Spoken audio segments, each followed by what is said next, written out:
मी comrade Shivaji Magdum, लाल बोटा बांधकाम कामगार संघटना कोल्हापूर जिल्हा सेक्रेटरी आणि महाराष्ट्र राज्य बांधकाम कामगार फेडरेशन राज्य उपाध्यक्ष। बांधकाम कामगारांना कामावर जाण्यासाठी सायकल मिळायला पाहिजे ही मागणी मंडळ स्थापनेपासून लाल बोटा बांधकाम कामगार संघटनेनं लावून धरली। सातत्यानं प्रत्येक निवेदनामध्ये आपण ती मागणी करीत आलेलो आहोत। परंतु बांधकाम कामगार कल्याणकारी मंडळानं बांधकाम कामगारांना कामावर जाण्यासाठी सायकल न देता त्यांनी बांधकाम कामगारांना सुरक्षा संच दिले, बांधकाम कामगारांना अत्यावश्यक संच दिले, बांधकाम कामगारांना संसार उपयोगी साहित्य दिलं, भांडी दिली, पेटी दिली, साध्या भाषेत सांगायचं झालं तर भांडी पेटी दिली। परंतु जी मागणी सातत्यानं लाल बोटा बांधकाम कामगार संघटनेनं महाराष्ट्रभर लावून धरली होती, बांधकाम कामगारांना सायकल मिळायला पाहिजे, ती अद्याप मागणी मान्य झालेली नाही। त्याच्यासाठी प्रचंड वेळ आपण संघर्ष केला, शासन प्रशासनाबरोबर चर्चा सुद्धा बऱ्याच वेळा झाल्या। परंतु त्यावेळी ज्यावेळी आम्ही ही मागणी घेऊन जायचो त्यावेळी प्रशासन आणि शासन दोन्हींच्या बाजूनं ते बैठकीमध्ये म्हणायचे की तुम्ही आज सायकल मागालाय, उद्या तुम्ही मोटरसायकल सुद्धा मागाल। त्यावेळी आम्ही सुद्धा त्यांना म्हणायचो ज्यावेळी मंडळाची ताकद होईल, कुवत होईल त्यावेळी आम्ही सायकलच काय मोटरसायकल सुद्धा मागणार असं आम्ही सांगत होतो। आणि आज गेल्या 2 दिवस सगळ्या महाराष्ट्रभर बांधकाम कामगारांना सायकल मिळणार अशा पद्धतीचं एक मेसेज फिरायला लागलेला आहे। आणि कुठल्या तरी गोडाऊनमध्ये भांडी आणि सायकली एकत्र लावलेल्याचा फोटो सुद्धा व्हायरल होताना संपूर्ण महाराष्ट्रभर आपण बघतोय। आणि बऱ्याच कामगारांचे जिल्ह्यातून आणि महाराष्ट्रातून फोन यायला लागलेत की बांधकाम कामगारांना सायकल मिळणार हे खरं आहे काय? आणि प्रत्येकाला वेगळी वेगळी उत्तरं देण्यापेक्षा एक व्हिडिओ करून आपल्या लाल बोटा YouTube चॅनलवरून व्हायरल करावा, म्हणजे सगळ्याच बांधकाम कामगारांना त्याची माहिती घेता येईल या उद्देशानं खरं म्हणजे आजचा हा व्हिडिओ मी या ठिकाणी करीत आहे। काल परवापासून एक सोशल मीडियावर सगळीकडे व्हिडिओ व्हायरल होतोय, फोटो व्हायरल होतोय। त्यामध्ये सायकली दाखवलेले आहेत, त्याच्या बाजूला भांड्याचे बॉक्स सुद्धा दाखवलेले आहेत आणि खाली एक टिप लिहिलेली आहे की बांधकाम कामगारांना लवकरच सायकली मिळणार आहेत, तरी लवकरात लवकर नूतनीकरण करून घ्यावी अशा पद्धतीचा मेसेज फिरायला लागलेला आहे। आणि हा मेसेज संघटनांच्याकडून कमी परंतु एजंटांच्याकडून जास्त फिरताना आपल्याला दिसतोय। माझी संपूर्ण नोंदीत अनोंदीत बांधकाम कामगारांना विनंती आहे, महाराष्ट्र शासनाचं किंवा महाराष्ट्र राज्य बांधकाम कामगार कल्याणकारी मंडळाचं असं कुठलंही परिपत्रक सायकली वाटपासंबंधी निघालेलं नाही।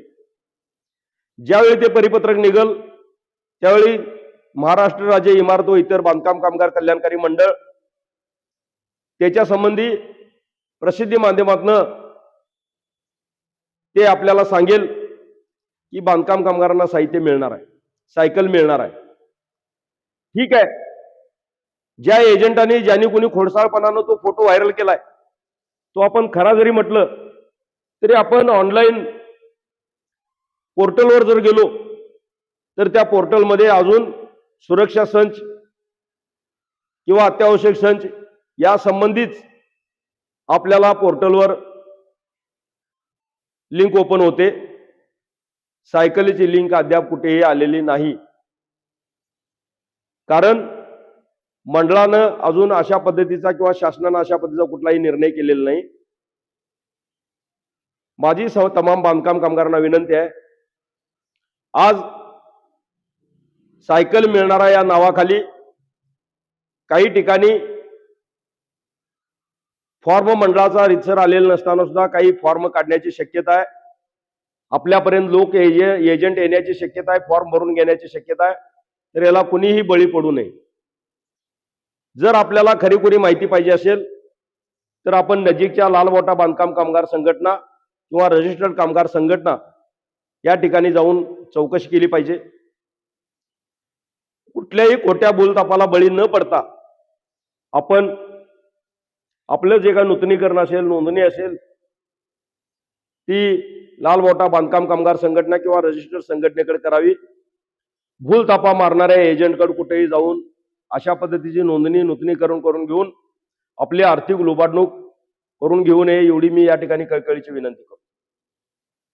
ज्यावेळी अशी काही योजना येणार आहे त्यावेळी आम्ही संघटना म्हणून सगळ्या जिल्हाभर महाराष्ट्रभर आमचं संघटन आहे.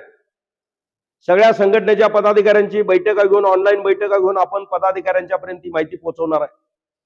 ते फॉर्म भरत असताना डॉक्युमेंट काय लागणार आहे ते आपण सगळं सांगणार आहे. परंतु अजून शासनाचा मंडळाचा निर्णय झालेला नसेल आणि अशा पद्धतीचे चुकीचे फोटो व्हायरल होत असतील तर मला वाटतं निश्चितच आपण या फोटोला बळी पडून आपली आर्थिक लूट करून घेणार आहे. तर अशी आर्थिक लूट करून न घेता अद्याप कुठलाही मंडळानं शासनानं बांधकाम कामगारांना सायकल देण्यासंबंधीचा निर्णय केलेला नाही. तर त्याला कुणीही बळी पडू नये एवढं सांगण्यासाठी खरं म्हणजे आजचा आमचा हा व्हिडिओ करण्याचा खटाटोप आहे. माझी तुम्हाला विनंती आहे आपल्या कुठल्याही कामगार बांधवाची यामध्ये फसवणूक होऊ नये यासाठी हा जो काही व्हिडिओ आहे तो आपण जास्तीत जास्त कामगारांच्यापर्यंत गावागावातल्या आपल्या ग्रुपवर व्हायरल करावा आणि अशाच खऱ्या बातमीसाठी खऱ्या माहितीसाठी लाल मोठा हे YouTube चॅनल आपण सबस्क्राईब करावं, लाईक करावं आणि हा व्हिडिओ सगळीकडे शेअर करावा एवढी या ठिकाणी विनंती करतो आणि थांबतो. इन्क्लाब जिंदाबाद.